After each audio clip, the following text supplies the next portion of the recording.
This is Michael Orrell of MobileBurn.com, and today I have with me the Samsung S8300, a device known as the UltraTouch or Toco Ultra Edition, depending on what market you're in.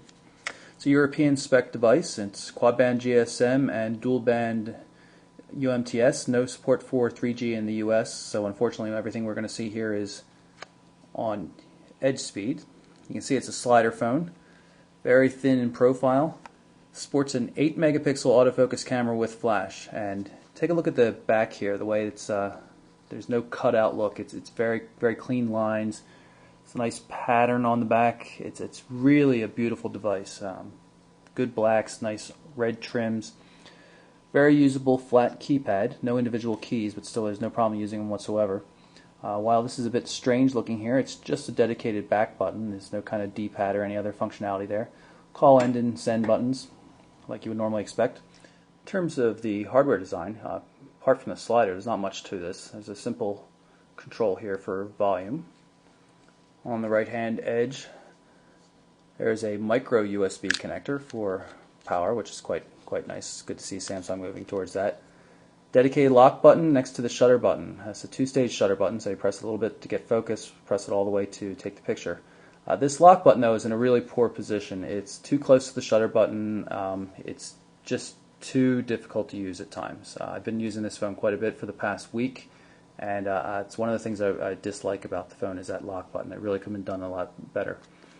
Otherwise, this design is very simple and very elegant, and even the back cover comes off quite nicely. Just press here, and the whole thing slides.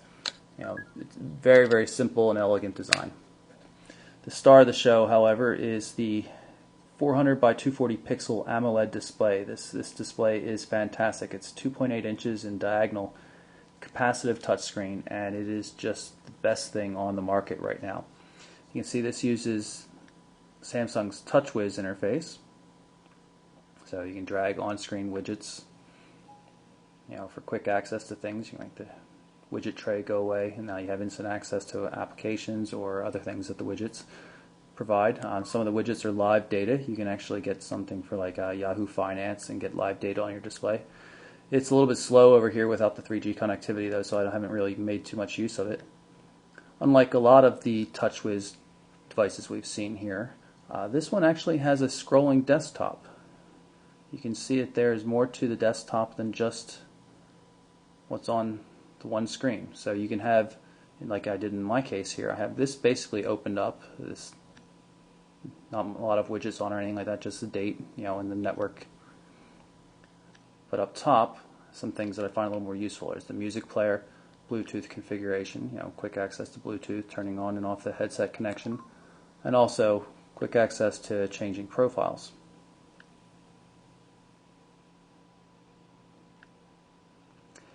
Also, there's a scrolling mechanism. You can see here. It works kind of odd, though. Sometimes it seems to jump around and you don't really have good control over it. I'm not exactly sure how it works all the time, but in general, you can just flip the device, or flip the screen rather, and get what you need out of it. You just have to make sure you're not moving one of the widgets, because it really doesn't take much to grab a widget and just drag it around, and then you don't always get what you want. Like other TouchWiz devices, one of the problems with this is when you have a widget, we'll take this one here, there's no way to keep the widget tray organized. I just put that in there, I'll pull it out. If I stick it back in the tray, it can go in a totally different location. So you can't really keep these ordered the way you like. Two more widgets I want to show you here. This is the missed events widget. And you can see it shows that I had a missed call that came in from some random number. It keeps calling. Gives you access to the call log, which you can look at, details and that kind of thing.